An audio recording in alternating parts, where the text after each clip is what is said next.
একটি সরকার তাদের জনগণকে ব্যবহার করছে পরীক্ষার জন্য। তাদের অজান্তে দেওয়া হচ্ছে ড্রাগ, করা হচ্ছে হিপনোসিস, ইলেকট্রিক শক, আর করা হচ্ছে নানা মানসিক নির্যাতন, এবং এইসব ঘটেছে বাস্তবে একটি গোপন প্রজেক্টের নামে। এর নাম ছিল MK আলট্রা। আপনি এখন দেখছেন অন্তর্দৃষ্টি ইউটিউব চ্যানেল, সাথে আছে আমি রিফাত। আজ বলবো CIA এর সবচেয়ে গোপন ও ভয়ঙ্কর এক্সপেরিমেন্টের গল্প।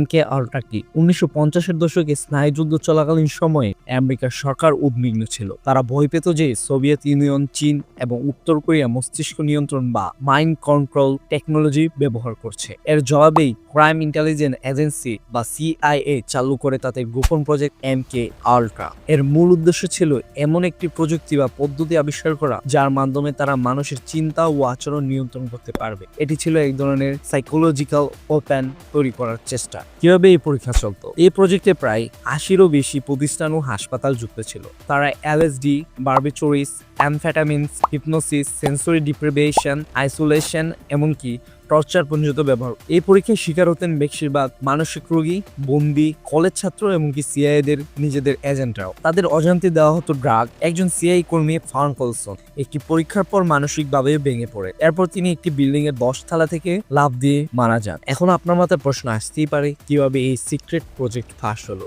এই প্রজেক্ট সম্পূর্ণ গোপনে চললেও 1975 সালে প্রাজ কমিউনিটি নামে একটি সিনের তদন্তে এটি ফাঁস হয়ে যায়। ততদিনে CIA এর পরিচালক রিচার্ড হ্যামস প্রায় সব ডকুমেন্ট নষ্ট করে ফেলেছিলেন, কিন্তু ভাগ্যক্রমে কিছু ডকুমেন্ট থেকে যায় এবং সেগুলো থেকে বেরিয়ে আসে প্রকল্পটি ভয়ানক সত্য।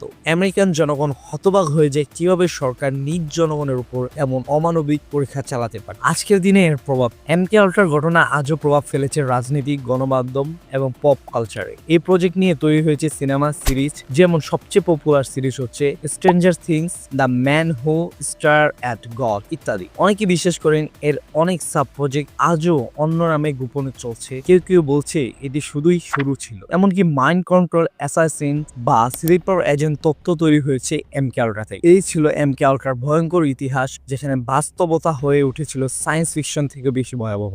আপনি কি বিশ্বাস করেন এর মতো প্রজেক্ট আজও গোপনে চলতে পারে? কমেন্টে জানান আপনার মতামত। আর যদি এমন অজানা রহস্যময় ইতিহাস জানতে চান, তাহলে এখনই সাবস্ক্রাইব করুন অন্তর্দৃষ্টি ইউটিউব।